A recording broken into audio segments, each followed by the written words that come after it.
Bonjour à toi qui passe par là, bienvenue sur ma chaîne. Aujourd'hui je t'embarque dans pas mal de genres, comme d'habitude.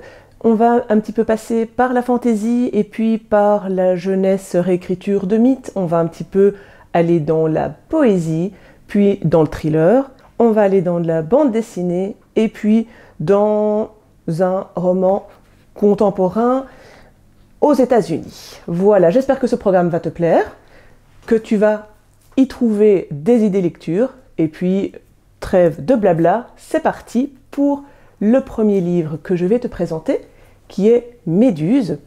C'est un roman de Jessie Burton aux éditions Gallimard Jeunesse. Ça a été traduit de l'anglais par Diane Ménard. Jessie Burton est anglaise. Ce roman a été publié en 2024, en tout cas pour cette édition-ci.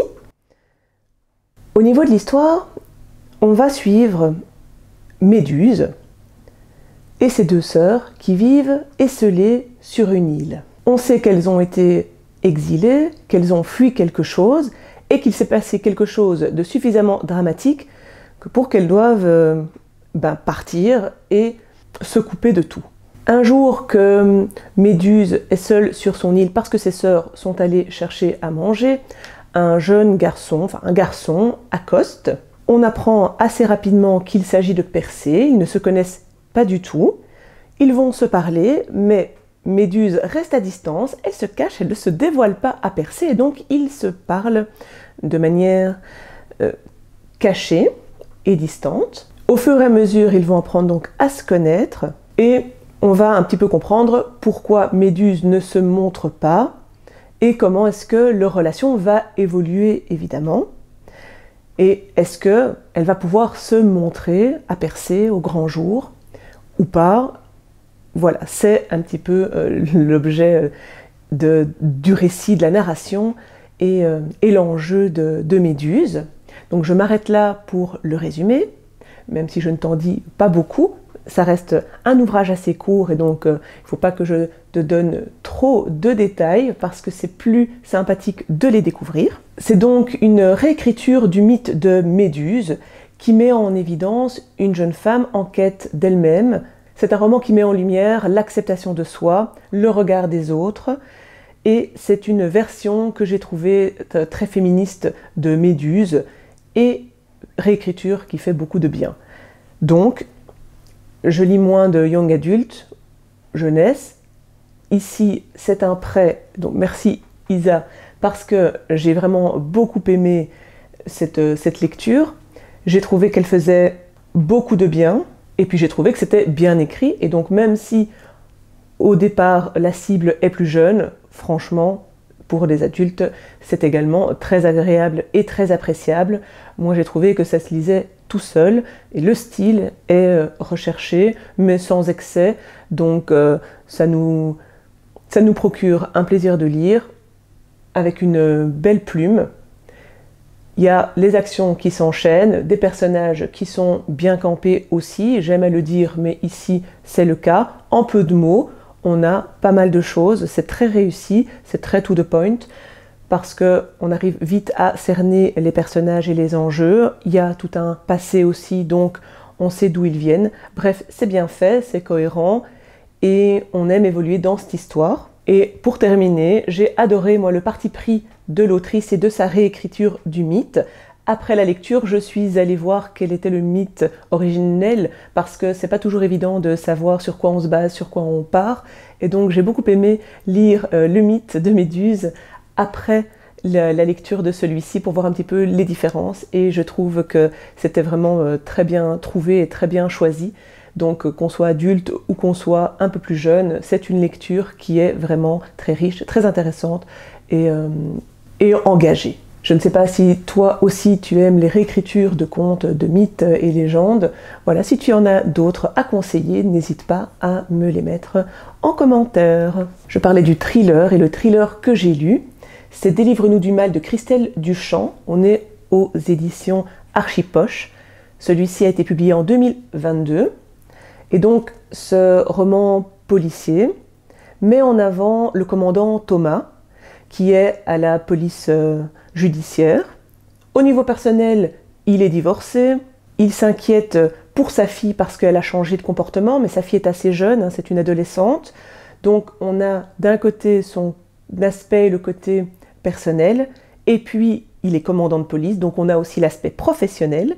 Et là, on apprend qu'il enquête sur des disparitions, et surtout les disparitions de femmes qui ont été retrouvées pendues, dont on a aussi retiré la langue. Voilà, c'est pas très glamour, ça reste un petit peu sanglant aussi.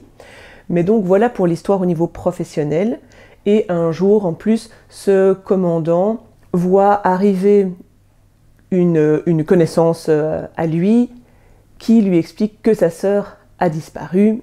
Et donc elle souhaite qu'il enquête sur cette disparition aussi. Donc voilà où se mêlent aussi le personnel et le professionnel.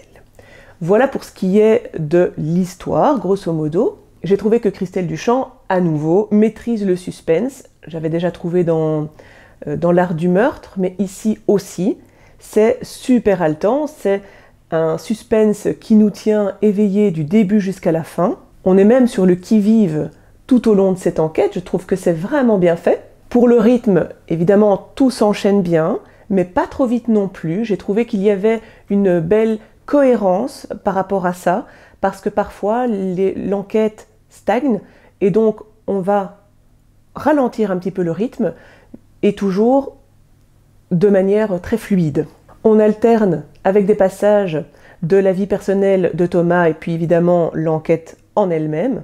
Et donc, le lecteur, en tout cas moi, j'essayais de trouver des liens entre tout cela. C'était assez gai d'essayer d'émettre des hypothèses. J'ai trouvé que les personnages étaient un point positif de ce policier, parce qu'ils sont normaux. J'ai trouvé que ça changeait et que c'était agréable. Parce que, eh bien, Thomas s'entend avec son commissaire, et par exemple ça, je trouve que ce n'est pas toujours le cas, et là j'ai trouvé assez appréciable d'avoir des relations saines entre responsables et collaborateurs. Et puis il y a également des relations saines, faciles, fluides entre le commandant et sa collègue qui est une femme, donc voilà, on voit que la relation homme-femme est possible. Donc vraiment beaucoup d'ingrédients, beaucoup de points très positifs, parce que du début jusqu'à la presque fin, j'ai beaucoup aimé cette lecture qui offre ce qu'on apprécie d'un policier. Mon petit point négatif, c'est la fin, et c'est très semblable finalement comme ressenti pour l'art du meurtre aussi. Je trouve que là ça pêche au niveau de son écriture ou de sa narration, parce que j'ai trouvé qu'il y avait des facilités au niveau de la fin. Ce sont des témoignages qui apportent la résolution, et ce sont des témoignages qui arrivent un petit peu de nulle part. Voilà, j'espère ne pas trop spoiler, mais sinon c'est compliqué d'expliquer le pourquoi j'apprécie moins la fin. Ça arrive un petit peu comme un cheveu sur la soupe, et j'ai trouvé que c'était trop facile dans la résolution de l'enquête, malheureusement. Et donc, ces dénouements, en tout cas ce dénouement, ne m'a pas vraiment séduite, et j'ai été donc un petit peu déçue par cette fin, ce qui a un tout petit peu gâché la lecture, parce que j'aurais voulu finir en apothéose. Maintenant, ça reste une lecture que j'ai faite qui était vraiment, vraiment très plaisante et très détendante. Autre style maintenant, parce que j'ai enfin lu le livre que presque tout le monde a lu sur Booktube, c'est-à-dire Zéphyr, Alabama de Robert McCanon. On est aux belles éditions de Monsieur Toussaint, l'ouverture, dois-je le dire. Et ce que j'ai trouvé marrant, c'est que je me suis rendu compte que Zéphyr Alabama faisait partie de la collection Monsieur l'Aventure. Voilà, j'avais envie de le souligner aussi parce que je trouvais ça très mignon. Donc ici, on est avec la collection Monsieur l'Aventure de Monsieur Toussaint, l'ouverture. La version originale a été publiée en 1991, et pour la version française, on est en 1993, et ici c'est vraiment un classique contemporain états-unien. On va suivre Cory, qui est un jeune garçon de presque 12 ans, qui vit dans une petite ville de l'Alabama, Zéphyr, et il y vit dans les années 60. En tout cas, quand on le suit, on est dans les années 60. Déjà, première chose, c'est un univers qui est super bien retranscrit. On est en plein dans les années 60, on sent bien cet univers, cette pauvreté rurale, les enjeux pour ses habitants. On a la partie de la ségrégation aussi qui est présente, on a le Ku Klux Klan. Donc cet environnement, cet univers et tout ce côté historique est présent. Et nous le rend très palpable. C'est un roman dans lequel on se voit et dans lequel on s'immerge très facilement. On est très proche de Cory et on est encore plus proche de cette histoire, déjà parce que, comme je le disais, le contexte est extrêmement bien dépeint, mais en plus, c'est un récit dans lequel Cory est notre narrateur. Donc on est de fait proche du personnage. On le voit évoluer dans sa ville, dans ses vacances, enfin en tout cas pendant ses vacances, avec ses amis, dans son quotidien. Donc là, il faut le suivre un petit peu, c'est jamais lassant, c'est jamais ennuyeux, même si ce sont des événements banals qui s'y passent. Toute l'histoire est teintée aussi d'une mystérieuse mort, parce que dès le début du roman, on apprend, en tout cas on suit Cory et son papa qui assistent à la mort d'une personne. En gros, quelqu'un était dans une voiture, cette voiture tombe dans un lac et le père de Cory qui essaye de sauver cette personne n'arrive pas à la sortir du lac. Mais voilà, qui a commis ça, qui est cette personne, ça va un petit peu être en toile de fond de tout le roman. D'ailleurs, l'autre nom de Zephyr Alabama, c'est le lac mystérieux, je pense, voilà, quelque chose comme ça. Ici, moi, je préfère ce titre-là parce qu'il est plus général et je trouve que ce qui fait le sel ou le piquant de ce roman, c'est ce qu'il se passe dans cette petite ville, finalement, et pas tant l'enquête policière qui, pour moi, est un petit bonus. On est ici donc sur un roman d'apprentissage parce que Cory va évoluer, parce qu'il va grandir, parce qu'il va apprendre des choses. C'est un petit garçon qui a beaucoup de réflexions et donc on va suivre celle-ci aussi, ce qui nous fait également réfléchir d'ailleurs. C'est un roman d'aventure aussi, donc c'est très divertissant et ça fonctionne très bien parce qu'on ne se lasse jamais. Ce que j'ai adoré aussi dans ce roman, c'est que Robert McCammon arrive à nous rendre nostalgiques de notre propre enfance. En suivant les péripéties de Cory, on se remémore aussi certaines des nôtres, ou ce qu'on a apprécié dans notre enfance, ce qui nous a forgé. Donc je trouve que ça, c'est un petit tour de force qui était très, très bien fait aussi. C'est un peu le genre de roman qui nous fait penser aux nouvelles de Stephen King dans les différentes saisons, 20th Century Boys, au roman L'océan au bout du chemin, que j'ai présenté il y a peu de temps. Donc voilà, ce sont ce genre de romans qui font appel à la magie, à la nostalgie de l'enfance. Donc Cory nous partage ses hésitations, ses pensées, ça nous touche, ça nous remet en question aussi, ça nous l'attache fortement. C'est un très chouette personnage, il aime raconter ses histoires et il le fait très bien. Et donc globalement, c'est vraiment un très très très bon roman. Je suis très contente de l'avoir découvert. Donc voilà pour ce qui est de ce roman et de ce classique quand même. J'ai beaucoup aimé faire sa découverte et faire sa rencontre. Et puis on revient à une autrice dont je te parle assez régulièrement sur cette chaîne ces temps-ci. C'est Et à la fin il meurt de Lou Luby. On est aux éditions Delcourt, comme les autres fois, publié ici en 2021. J'avais sélectionné cet ouvrage déjà 2 fois et la deuxième fois c'était dans le cadre de ma palle pour le pack, le Pumpkin Autumn Challenge. Je le sors enfin et ça n'a pas été pour me déplaire. Il a aussi été vu partout, mais c'est vraiment un succès mérité. De nouveau, Lou Luby mêle des histoires, mêle de l'historique, mêle des petits éléments pour qu'on puisse apprendre des choses avec des petites touches d'humour. Et ici, on le retrouve aussi. Elle va décortiquer cette fois-ci la thématique des contes de fées. Donc elle va nous parler des origines. Quand on parle des contes de fées, eh bien on va en apprendre davantage sur Basile, que je ne connaissais pas, et puis Perrault, puis les frères Grimm. On a également la rencontre avec Disney, et puis aussi avec Andersen. Donc on est vraiment avec les grands conteurs de contes de fées. Elle nous explique les liens entre ces différentes personnes, ces différents conteurs.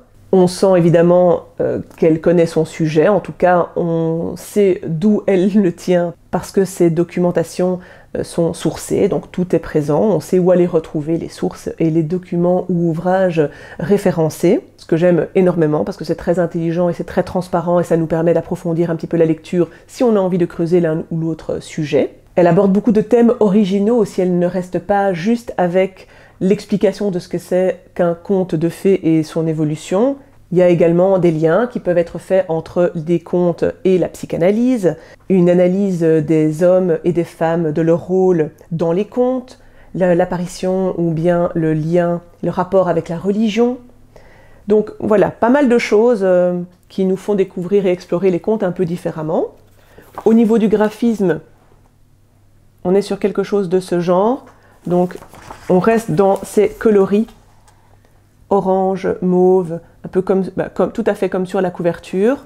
Et comme je le disais au tout début, Lulubi est très drôle. Il y a un humour noir qui truffe l'ensemble du graphique. Et je trouve que c'est bien fait parce qu'on rigole. En tout cas, c'est un humour qui fait mouche chez moi, qui fonctionne super bien. Et donc, je prends beaucoup de plaisir, évidemment. J'apprends, je suis touchée et je ris. Donc, c'est un très bon combo. Ces contes qu'on connaissait avant, on ne les voit plus du tout comme avant, et ça, je trouve ça très chouette aussi. Donc voilà, j'ai été extrêmement séduite par cette bande dessinée à nouveau, et je trouve que l'œuvre de Lulubi est extrêmement riche, bien faite, intelligente et intéressante. Voilà, je n'ai pas de mots pour décrire ce que je pense de ces BD, mais à nouveau, c'est un grand succès et un grand bravo pour ce graphique. Après le graphique, un petit peu de poésie. Là, je te présente Le jaune des jonquilles de Lily Rose. C'est auto-édité et on connaît également Lily Rose parce que c'est la booktubeuse Les Roseaux d'Olive. C'est la suite ici de Tous les mots de Lily. Je n'ai pas lu ce premier tome, donc moi j'ai directement lu Le jaune des jonquilles. Ça a été publié en 2021. Et dans ce recueil de poésie, on avance petit à petit, poème après poème, dans la vie de l'autrice, parce que c'est de la poésie autobiographique. Et j'ai trouvé que cette forme était très très originale, parce que j'avais réellement l'impression de lire et d'avancer dans une histoire. En l'occurrence, c'est une partie de la vie de l'autrice, et donc chaque poème, c'est un petit insert, un petit instantané dans sa vie. Et j'ai vraiment beaucoup apprécié cette sincérité, cette authenticité, parce que c'était très touchant de découvrir l'autrice au travers de ses poèmes et dans sa vie finalement. Donc évidemment, les réflexions, les émotions et l'évolution de l'autrice. Les mots, le texte, c'est concret, c'est assez simple, mais c'est joli. Et tout cela constitue une très jolie voix, à mon sens. Il y a aussi des petites illustrations et des citations qui viennent habiller le texte et lui donner un beau tout cohérent. Voilà pour te montrer un petit peu de comment ça se présente. Donc on a des photos, on a des petits poèmes avec chaque fois leur titre, des petites illustrations, pas à chaque fois, mais très régulièrement. Pour te donner une idée du style, je vais te lire deux poèmes que j'avais beaucoup appréciés et qui ne rentrent pas tout de suite dans l'intimité de l'autrice. Espérance rime avec souffrance. Nos deux noms, synonymes d'espoir. Espérance rime avec souffrance. J'ai attendu, déchiré, l'éclosion du dahlia jaune de ton cœur. Même pas les prémices d'un bourgeon, je n'ai rien vu. Jugé. J'ai été jugé, condamné à perpétuité. J'ai commis le pire des crimes, divorcé. Voilà, c'est très court, mais je trouve que c'est à chaque fois très impactant. C'est très simple, mais les mots sonnent super bien.